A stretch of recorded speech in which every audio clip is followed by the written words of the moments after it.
একটা ভূমিকম্প হবে পৃথিবীর পূর্ব দিকে।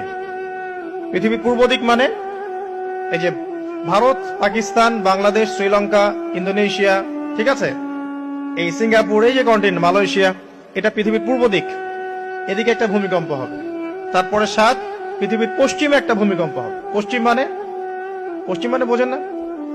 পশ্চিমা বিশ্ব না, সৌদি আরব না, পশ্চিমা বিশ্ব, ব্রিটেন, ফ্রান্স, জার্মানি, তারপরে রাশিয়ান কন্টিনেন্ট, হ্যাঁ, ইউক্রেন, এদিকে আপনার আমেরিকা, এই পুরো পশ্চিমা বিশ্ব, এখানে একটা ভূমিকম্প হবে বড়। এবং এগুলো এমন হবে যেগুলোতে ভূমি মাটিতে ধসে যাবে, মাটিতে ডুবে যাবে। ভূমিকম্প না, ভূমিধস।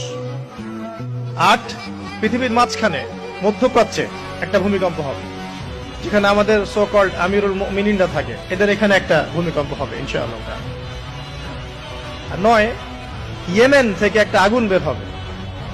ইয়েমেন থেকে একটা আগুন বের হবে, যে আগুন মানুষকে হাসরের মাঠের দিকে তাড়িয়ে নিয়ে আসবে।